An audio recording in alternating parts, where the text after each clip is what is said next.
பிதாவை அறிந்தும் கண்டும் இருப்பதனால் பயப்படாதே. யோவான் 14:7. என்னை அறிந்தீர்களானால் என் பிதாவையும் அறிந்திருப்பீர்கள். இது முதல் நீங்கள் அவரை அறிந்தும் அவரை கண்டும் இருக்கிறீர்கள் என்றார். இயேசுவை நாம் அறிந்து கொள்ளும்போது நமக்கு ஒரு பரலோகத்தின் அனுபவம் கிடைக்கிறது. பரலோக அனுபவம் கிடைப்பது மட்டுமல்லாமல் இவ்வுலகத்தின் பிடியிலிருந்து நமக்கு விடுதலையும் கிடைக்கிறது. பரலோகத்தின் வெளிச்சமும் கிடைக்கிறது. இதிலிருந்தே அவர் மனிதர்களாகிய நம்மை போன்றவர் அல்ல, அவர் பரமபிதாவின் சாயல் என்பது நமக்கு புலப்படுகிறது. இயேசுவை கண்டால் பிதாவை காண வேண்டியதில்லை. பரலோகத்தின் அனைத்து ரகசியங்களையும் கிறிஸ்து இயேசு வெளிப்படுத்தினார். அதனால் திரளான ஜனங்கள் அவரை பின்பற்றினார்கள். அவரை கண்டால் பரலோகத்தை கண்டதாக உணர்ந்தார்கள்.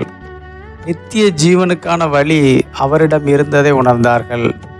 இன்றும் நாம் அவரை பின்பற்றுவதற்கான ஒரே காரணம் நாமும் அழிவில்லாத நித்திய ஜீவனை பெற்றுக்கொள்வோம் என்ற நம்பிக்கைதான்.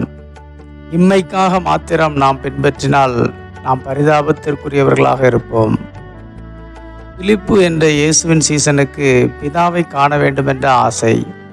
அவன் இயேசுவிடம், ஆண்டவரே, பிதாவை எங்களுக்கு காண்பியும், அது எங்களுக்கு போதும் என்று சொன்னான். அவன் அவ்வளவு காலம் இயேசுவோடு இருந்தும் அவருக்குள் அவன் பிதாவை காணவில்லை என்பதுதான் அவருக்கு வருத்தமாக இருந்தது.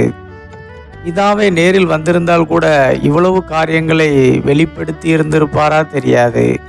அவ்வளவு அதிகமான காரியங்களை இயேசு இந்த உலகத்திற்கும் தமது சீசர்களுக்கும் வெளிப்படுத்தினார்.